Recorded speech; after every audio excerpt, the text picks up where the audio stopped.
Agon Nyasaye maduong' moloyo kamano mosechiwo thuolo machielo maber mondo mi wadonje studio mar Lolwe TV ka kendo wawach weche mag Jehova Nyasaye. Agon Nyasaye mar nyalero kamano mokwongo walam Nyasaye. Erokamano Jehova maduong' moloyo, Ruodh oganda lweny, jaduong' mar ndalo, isetimo maber kiyawonwa nono kendo wadonjo e mbeleni mondo wawach wecheni kae e Lolwe TV kae Nyasaye. Iber manyaka chieng' emomiyo waluongo nyingi okinyi, waluongo nyingi otieno. Abiro kae Nyasachwa mondo apor wach gi jogi makoro bedo piny ka winja. Nyarombo migi chir kod rieko mar winjo weche kendo kawo ka gikonyorego e nying Yesu Kristo Ruoth. Amen. Agoyo erokamano mokwongo maduong' nikech Nyasaye oyawonwa nono. Piny kanyoro nyoyuso, ji mathoth nie chokruok kendo chunye gi nyon kod geno mar neno gik mabeyo mabiro timore e ngimagi kawuono. To ka piny oyawore kawuono, to moko kuomgi ok ayo nwang'o thuolo mar yudo kawuono. Omiyo moko osenindo kendo nie ute mang'ich, ute mag kuonde mitere ringruok mag jomotho. Moko bende ka piny oru osedonjo ute twech, moko nikod makosa, moko be onge makosa. Ok ging'eyo kata ni gibiro bet nang'o. To an kaachiel kod in to wachung' kawuono ma wabiro. Ok waloyo oganda go mamoko nie osiptal, ok waloyo moko mosetho nie mochari, ok waloyo moko manie ute twech. To wan ma Nyasaye omiyowa thuolo mar bedo kawuono ni gima duong' mwanyalo timo ni Nyasaye en mana goyone erokamano. Nikech Nyasaye maber, osetudore kodwa, osetimonwa thoth maber. To moloyo agoyo erokamano mos erokamano. Ago Nyasaye erokamano nikech Nyasaye notaya ka nyoro piny oru, nyo an e piny mar Kisumu kendo nyo an e bura mar House of Bishops mar Musandol Ghost Church of East Africa kotelne kod jakom marwa maduong' Archbishop Julius Awiti. Kendo nyo wabede bura, nyo watieko bura mana ringo maduogo Nairobi. Ago Nyasaye erokamano nikech karingo kaduogo kakale barabara taneno masiche mathoth modhuro. To an taringo machopo nyaka Nairobi mok aneno rachwany. Onge gima ber ma Nyasaye timo ni Nyasaye madapakrago. Tang'eyo ni en mana ng'wono gi hera ma Nyasaye otimona emomiyo nachopo e dala ma Nairobi ka. Koro maduong' en ni nyaka gone erokamano kendo ating' bandeche malo kendo aket bandeche ewi gode kuonde mojwer mondo Nyasaye maduong' moloyo nyinge oyud duong' kod pak. E ot ka ot weche mag Jehova Nyasaye odonje, ute man kod tungni, ute man kod ma onge kwe, mondo Nyasaye odonj. Kawuono message ma an godo, wach ma an go, ote man go kawuono biro wuoknwa e Jo-Efeso 4:17 ema dwa wuoye. To thor mar wach wacho ni ngima manyien kuom Kristo. Nyaminwa owadwa ndiko thor mar wach wacho ni ngima manyien kuom Kristo. Niselokori, miseyie ni Kristo en jawar mar dhod chunyi. Isechako ngima manyien. To ngima manyien michako ni ineno kiwuotho kode nade? Idhi nang'o? Ineno kiwuotho moriere? Kosi neno ka nitie kuonde moko mibamie. To onego bed ni kisechako ngima manyien to koro iwuotho moriere ma onge kama ibamie. Idhi ter kendo idhi straight. Mondo yore ni miwuotho go ngima michako ni onen adima ni gin yore mag ng'atno mochako ngima manyien adier. Nitie oganda wa moko mosewacho nochako ngima manyien to ngima magidakie to pod nyiso kit ngima gi manyo gidak go chon. Ang'o momiyo idwa wacho ni isechako ngima manyien to ngima ni wuon kaka ng'ama neni taneno ka ngima midak to pod ok en ngima manyien. Onego bed ni kisechako ngima manyien to in kod picha mar ng'at mochako ngima manyien adier. Gik ma koro ineno kuomi onego bed gik manyien. Idwa yudo nyamin moro kata wat moro kowacho e chunye owuon ni ngimane nyien koro en kuom Kristo Yesu. Nyo en jakong'o, osewe kong'o. Ndalo 2 ndalo 3 wuoyi ni pod lidho dok kuom osiepe manyo gimadho godo kong'o ka. Nyaminwa ni pod lidho pod dok osiepe ne machode ne machon ka. To wacho kon to wacho nosechako ngima manyien. Koni ode bende enie kod ja ode ma odak go magiluongore kod on darling. Ma donge en wuondruok. Emomiyo ka wasomo ndiko wacho e Jo-Efeso 4:17 awachonu karamo e nying Ruoth ni kik uwuoth kaka joma ok ong'eyo Nyasaye ma parogi ni nono. Joma podi ok ong'eyo Nyasaye parogi ni nono. Adier ma awacho ni adier. Ng'ama pod ok ong'eyo Nyasaye, ndiko wacho ni pache ni nono. Nikech en kod paro mar dhano ma nyochwe go mar Adam. To paro manyien mar ngima ma Kristo osekelo onge kuome. Koro ng'ama ong'eyo Jehova Nyasaye, pache osepong' kod weche mabeyo mag dhi chamo ngima mosiko manyaka chieng'. Ng'at mong'eyo Jehova Nyasaye en koro osiko kogoyo erokamano, osiko ichonge kogoyo erokamano ni Jehova Nyasaye kuom gima nadi kata manadi. Obed nokale rach, obed nokale pek, obed nokalo e ber, to osiko kogoyo erokamano kuom situation ma entie seche duto.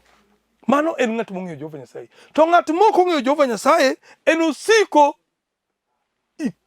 kuong'. Osiko kokuong'o gima timore ne ngimane sechego.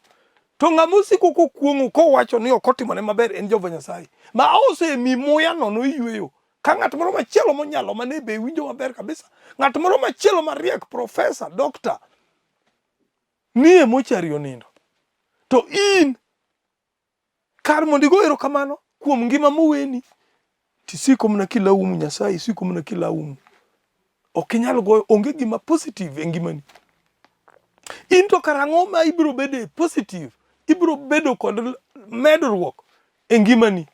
Nyaka ibed ni in ng'at man kod medruok, nyaka seche duto ibed ki in ng'at ma goyo erokamano. Nikech sama igoyo erokamano, mano ema Nyasaye morgo.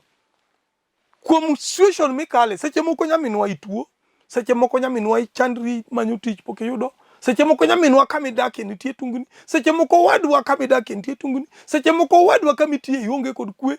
To e situation ma intie no, mondo Nyasaye ogoli situation no, nyaka igo ni Nyasaye erokamano, nyaka isik kilamo Jehova Nyasaye. Iwinjo ka Daniel ne ni situation marach. Shadrach, Meshach kod Abednego ne ni situation marach. Nokawogi motergi e twech.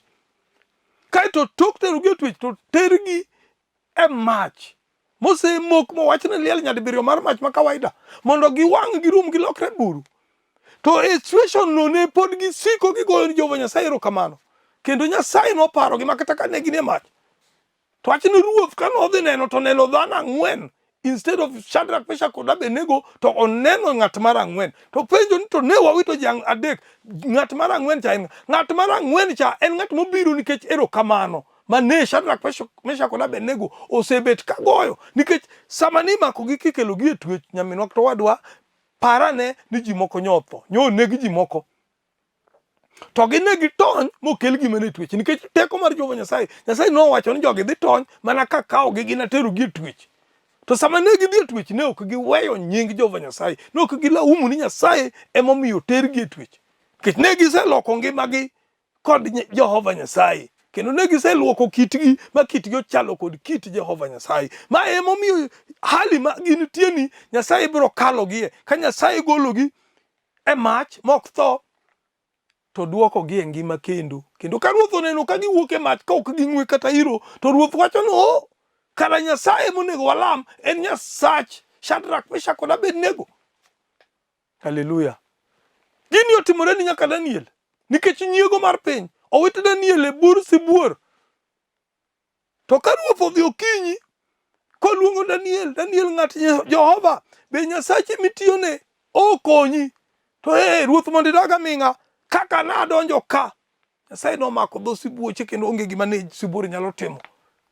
Ka Ruoth owuok, Daniel owuok e bur sibuor, to Ruoth owacho ni Nyasaye ma koro ibiro lamie pinye en Nyasach Daniel. Haleluya. Koro in situation ma intie no, kichiko kuom Jehova Nyasaye, to Nyasaye biro miyo joma machiegni kodi biro lamo Nyasachi mosegoli kama intie no.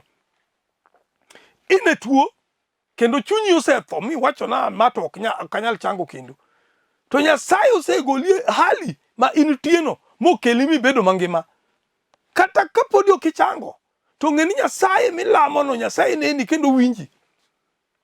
Ibiro siko ka ingima, kendo Nyasaye biro tieko ni chandruok mar tuo.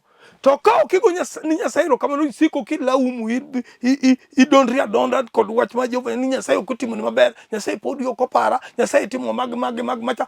Gimoro ka gimoro matimore e ngimani timore kod dwaro mar Jehova Nyasaye, kendo kochopo kang' ma Nyasaye oyie ni gino weyi, to gino biro weyi.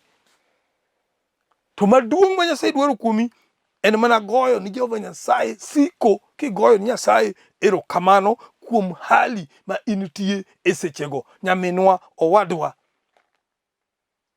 ang'eyo ni dhano nigi chandruok, udi nigi chandruok, kuonde ma dhano tiye nigi chandruok. To ibiro lamo Jehova Nyasaye ma kata ng'ama lawore kodino, obiro lawore alawa kodi, to giko biro ol, en ema ibiro riembe e tich, to in milamo Jehova Nyasaye tidong' adong'a kanyo. E tijno in, owadwa, nyaminwa, ibiro weye mana chieng' ma in iwuon wacho ni koro adwaro lokruok, adwa dhi tiyo tich machielo. To dhano ok nyal miyo riembi e tich ma Nyasaye oketie.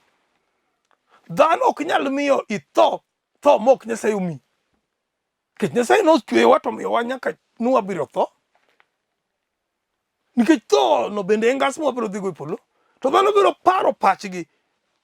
To pach dhano ok nyal goli kuom paro mar Jehova Nyasaye. Yamomiyo seche duto wagoyo ni Nyasaye mar nditi, jalemo maduong' erokamano, nikech ober. Iwinjo kowacho niya, chunygi nie mudho kendo gionge gi ngima ma Nyasaye chiwo, nikech gin joma kia kendo tokgi tek ta. Parogi mar pogo ber gi rach osetho, omiyo giwere mana ni anjawo, ka gitimo timbe duto ma ok ler gi chunygi duto, nikech gichiwore mana ni timo timbe maricho. Yani giketo chunygi kendo giketo pachgi kendo giketo mahino margi e timo timbe maricho. Ne to jogi gin nyaka e od Jehova Nyasaye, kendo gin joma luongore ni joma owar, gin joma oketore ni joma ong'eyo Jehova Nyasaye, gin joma lemo kiny lemo otieno, gin joma lemo kiny lemo odiechieng' lemo otieno. To timbe magitimo kineno, ndiko wacho tokgi pod tek ta, nikech ka Nyasaye oloki to loko nyaka tok matek mar juogi mar anyuola, ogolo kuomi to keti thuolo, juogi wuok kuomi, paro mar anyuola, kido moro minyalo wach kuomi ni ng'ani to kite chal gi kit wuon gi, kido cha Nyasaye osegolo kuomi, kido marach mar Adam Nyasaye osegolo kuomi moloki ng'at manyien. To ng'at manyien ma in nyaka bed a reflection mar gima Nyasaye dwaro ni mondo ibed. Haleluya. Nyaka ibed mana gima Nyasaye wuon mochweyi kendo loki dwaro ni mondo ibed. Ok inyal bedo gima in wuon ni pod toki tek itimo gik ma in wuon ema idwaro. To ng'ama owar, ng'ama oselokore. Nyaminwa, owadwa, ne pod toki tek kendo ok inyal neno nyako ma jaber kakalo machiegni kodi. To koni to chiegi wuon ma in go chi tamri loso mondo bed ma jaber kama ineno cha. Toki pod tek. Nyiego maki, ok idwa neno ka jirani otimo gimoro maber. Kar mondo ibed kod nyiego ma positive, ma bende miyo ibende manyo gima chalo kamano, to in gi nyiego ma koro osedonjo ni ng'ane to winjore ok bedie, othafoya. Kich odwa piem kod, odwa hinga. Odwa hingi gang'o? Ti isewacho ni ngima ma idakie koro ok en ngima machon, to en ngima manyien miseloko ngimani kiti kuom Kristo Yesu. Haleluya. Adwa wuoyo kodi, nyaminwa, adwa wuoyo kodi owadwa. Kinde mokalo nyo wan kod nyako moro nyocha ogoyo na sim kokalo injili manyocha winjo, noneno ka wacho mule moro yie nikech ne en gi chandruok mar midekre. Kawuono ka awuoyo kode, ka penje kaka osebet kode, kech wasebedo ka watudore kode e yor sime, to wacho na ni Nyasaye manyo neno cha, nyoti manyo winjo ka iyalo cha, nyotimo ne maber, moyudo lokruok, oneno ka koro dhi maber. Be Nyasaye milamono otimo ni maber, ineno ka lokruok bedo e ngimani, be ineno kilokori, be ineno ka ber moro bende betie, kata kok en ber mar mwandu, to bende ineno ka kwe manyo onge odi, kwe duogo. Nikech ing'e Nyasaye minyalo chungo e chokruok mitim neno ni Nyasaye manya yudo oduogo hera manyo onge odwa, hera manyo oselale oda e kinda gi min oda, oselal Nyasaye oduoge. be minwa be nyaminwa be ineno ka Nyasaye miwinjo ni ma wawuoyo kuome ni be okelo ni lokruok e odi. Be ineno ka Nyasaye milamo ni okelo ni lokruok. Ineno ka lokruok biro kuomi. Be ineno ka gik moko nitie matindo tindo manyoro timore e odi marach to koro ineno ka gitimore maber. Nikech ka ilamo Nyasaye madier to nyaka ine lokruok. Nyaka ibed kod neno numag ma higa ni Nyasaye otimona. Nyaka ibed kod lokruok. Kanyo ije samuoyo nikech kichako tichako mos ichako mayom to nyaka bed ni nitie speed mimedo kaka imedo dhi mbele. Ineno ka Nyasaye timona maber. Kare 22. Omiyo nyaka uwe kit ngimau machon kendo ulony dhano machon mochomo tho nikech gombo ma ok ni kare. Nyaka ulos chunyu gi paro wuodok manyien, bende nyaka urwakru gi dhano manyien ma olos e kido machal gi mar Nyasaye kendo manyisore e tim makare kendo maler chutho mowinjore gi adiera. Haleluya. Owach ni nyaka walony dhano machon. Nyaka walony dhano machon. Ka wasewacho ni wadwa dak ngima manyien kuom Kristo, to nyaka walony dhano machon ma wachak dak kido machalo kaka kit Jehova Nyasaye. Nyaka walokre koro. Nyaka bed ni kiwuok e odi tiwuok ka in ng'ama opogore ma ji maneno ok opogore kod ng'at manyoro ineno nyoro. Nikech ne waseloko ngimawa kendo ne wasekawo kido manyien mar Kristo Yesu. Koro wachalo ni wan Kristo Yesu. Nikech wacho ni Kristo nochwe kido machal kodwa. Emomiyo Jehova Nyasaye nochweyowa kido machal kode. Kaeto oro wuode ma miderma ma en Kristo Yesu ni mondo bi otho nikech richowa mondo walokre. Tibro nwang'o ka ng'ato wacho nolokore to podi to ok olokore. Kineni adier to kod kite manyocha ing'eyo chon, ting'e ang'a koro jwang'ni kite machon cha to podi ok oweyo.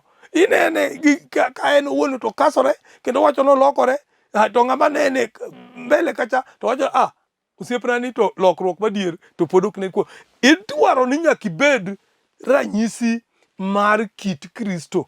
Kiwuok e ranyisi mar kit Adam, ngima manyidakie nyoro, nyaka bed ni iselokori miweyo ngima manyoro cha michako ngima manyien. To e ngima manyien kichako dago, to nyaka bed ni dhano neno lokruok. Nyaka bed ni gik manyocha chandi, gima miyo nyi dhi dwaro ngima manyien ni. Seche moko nyaminwa nyi biro dware nikech midekre. Be midekre ni nodhi. Seche moko nyi dware nikech chandruok moro mar weche matindo tindo kata koko ma ot. Be ineno ka kwe oduogo. Seche moko in manyo in chakruok mar kokono. Be ineno ka kwe oduogo nikech isenwang'o ngima manyien. Be ineno ka kwe no duogo. Be ineno ka koro dondruok matindo manyo oduorumo. Be ineno ka koro isechako nyiso ranyisi mar ng'ama olokore adier. Koso podi ranyisi mar ng'ama olokore no ok orumo e odi. Emomiyo biro iri kawuono kendo abiro e mbele ni kawuono ni mondo anyisi ni nitie geno. Geno pod nitie nikech inyalo loko kiti mineno ni ok berno ma kiti no bed kido maber mondo ichak idhi iduog geno manyo onge odi ochako duogi. Nyithindo manyo koro ok inyal bedo kod winjruok e ot, ka Nyasaye oseyie to biro chako duogo ni winjruok, biro chako duogo e odi mondo ibed ng'atno ma koro ni kod ratiro mar dhi chamo gikeni mag Jehova Nyasaye. Haleluya. Awacho ni adier mok ariambo ni kidhi ir Jehova Nyasaye gadier gi chunyi duto, ir Jehova Nyasaye dhiye nang'o? Kech Nyasaye wacho nwa nodak apande polo malo. Ere kaka wadhi? Wabiro dhi mana ka wago chongwa piny otieno, okinyi, odiechieng' ka waywak ni Jehova Nyasaye. Sa ma thuolo nwang'ore mar lamo Jehova Nyasaye tigoyo ne erokamano, tiende ni nyiso ni imor kod gima Nyasaye osetimo e ngimani. Iyie ni mor kod gima Nyasaye osetimo e ngimani. To kiseyie ni mor kod gima Jehova Nyasaye osetimo e ngimani, to Nyasaye biro medo timo mang'eny mabeyo e ngimani. To kok iyie, ok inyal go erokamano, ibiro timni maber nadi to ok igo erokamano. To kigo erokamano to Nyasaye biro medo timo mabeyo e ngimani. Emomiyo ka wachung' e mbele kawuono kaka joyalo, oorwa mondo waduog geno e udi ma onge gi geno.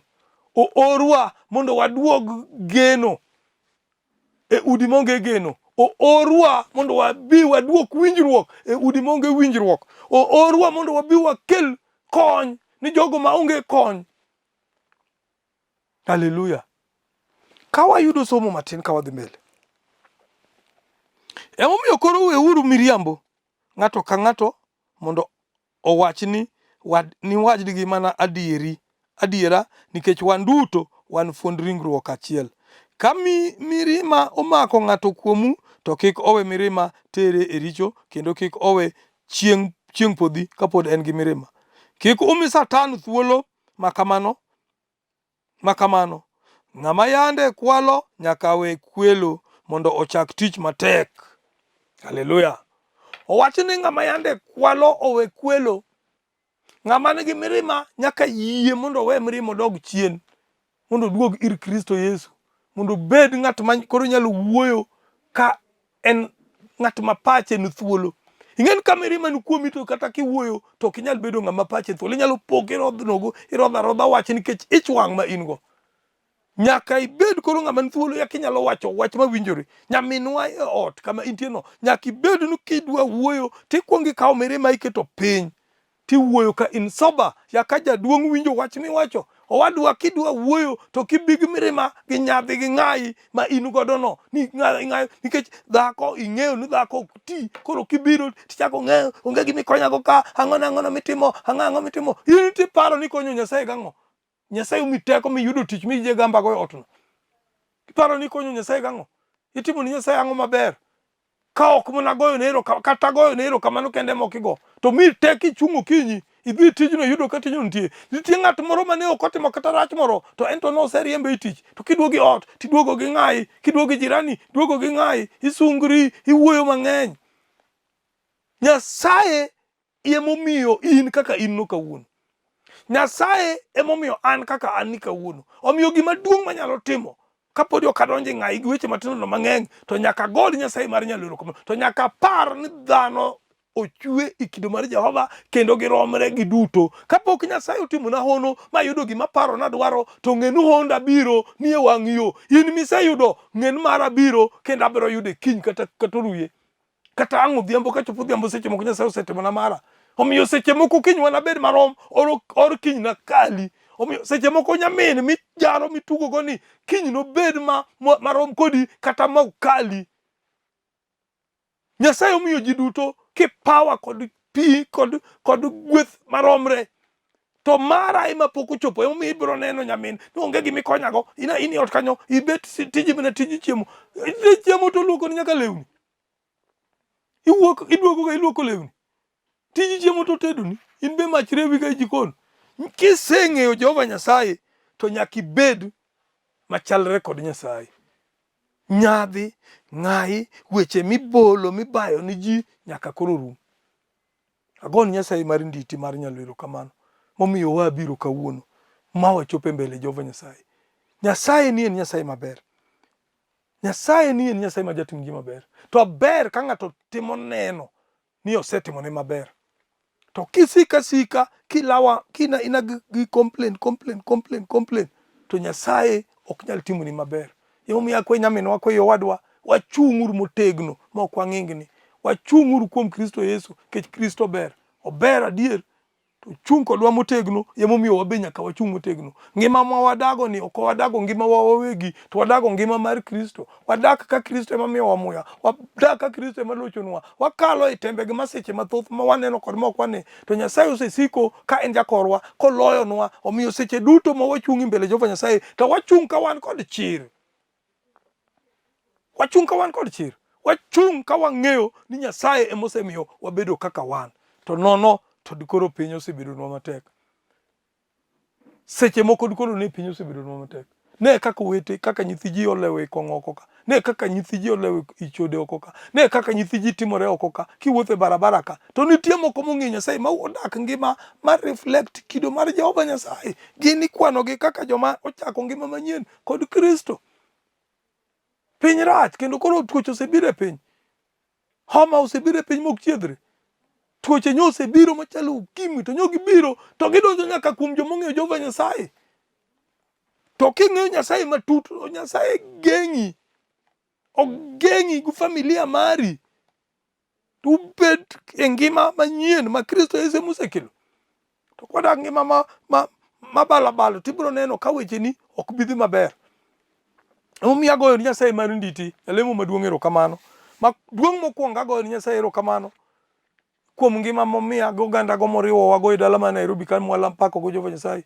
Agoyo erokamano gi pastors waduto mwan go e bo Nairobi region.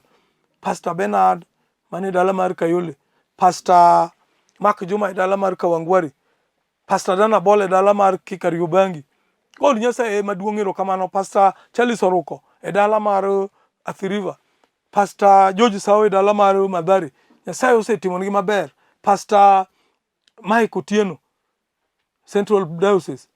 Jogi duto Nyasaye oseriwa kendo wasebedo gi riwruok kod pako Jehova Nyasaye maduong'. Agoyo erokamano moloyo ne oganda duto mawinja kendo ino miwinja onego bed ni winja tiyudo lokruok kuom weche mawachogi mondo Nyasaye otimni maber. To sik kilamo, kik igen ni bishop biro lemoni ni mondo iyud konyruok. Lamba gi lambi koriwore gi yie min go ema biro miyi konyruok nyaminwa. Mane ma biro miyi tich owadwa. Mane ma biro miyi kwe odi nyaminwa. Mane ma biro miyi kwe odi owadwa. Goyo erokamano oganda waduto. Nyasaye mondo med ritou. Agoyo erokamano Archbishop marwa Julius Owiti Okomo, Assistant Archbishop 1 Peter Umawon Moro, Assistant Archbishop 2 Meshak Ojwang'. Nyasaye mondo ritu jotich Nyasaye. Umed lemo kendo umed rito lamo ne piny mondo Nyasaye oyud, mondo piny oyud konyruok. Erokamano. Walam Jehova Nyasaye. Nyasaye maduong' moloyo. Jehova mokne kod wang' idaka pande polo malo. Kwayi ni lamni e nyamin moro ma kawuono ochiko ite ka winjo weche ma wawachogi to en gi chandruok. Lamni e nyamin moro mosesiko kagoyo sim ni nyathine ne kogolo e skul, wicho kethruok okete e skul. In iwuon ing'eyo kama tuoni no ae Jehova mang'won. Lwanda Maragabo jakony ma jochan. Lamne irite iting'e malo dibo. Maki saitande mag midekre mag wich kethruok manyalo golo nyathi ma pod tin mok ong'eyo ber kod rach e skul. Koringo piny koni koda kocha kowuotho. Sae mak tuoni, mak midekre ni, mak chandruogni. Nyamin ni oyudi e kwe. Kitimo kama nagoni erokamano. Jadolo lamni e nyamin ma bende no ywak ni nyithinde onge gi winjruok e piny mar Ugis. Lamni nyako mama ni miye kwe ar Jehova. En chiliel onge kaka dokonyre. Nyithindo go emoneno yako neno kit chwore. Adwa kwayi Lwanda ipar gi ritgi ting'e gi malo dibo. Lamni e nyamin mane dala mar Gachie mabedo osebedo katiende ramo ting'e malo dibo bedie jakore. Nyarombo kiting'e malo ibedo kode biro goni ni erokamano. Nyarombo chieng' maler Lwanda Maragabo akwayi ni lamni jo Kristo duto manie piny mangima maknwa tuoche magalagala machalo kaka korona makedo kodwa e wuod Nyasaye. Bedie jakorwa Lwanda chieng' Agabo gi Sila. Lamni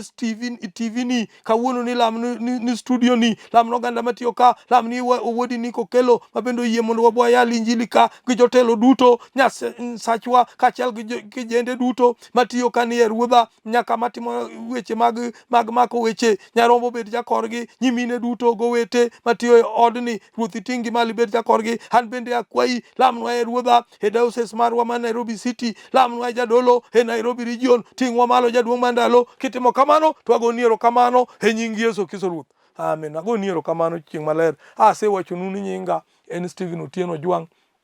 Auduge Nyauholo. Atadak e piny mar Gem. To kae alemo e Musanda Holy Ghost Church of East Africa. Motelne gi Julius Owiti Okomo. Alemo e dala mar Kaloleni e Nairobi ka. Nyasachwa maditing'u malo kendo maduritu mogundho. Ka wabiro tudore kendo ka waromo chieng' machielo. Ero uru kamano. Shalom. Ating'o bada ranyisi mar surrender. Achiwo chunya duto te arangi. Akwayi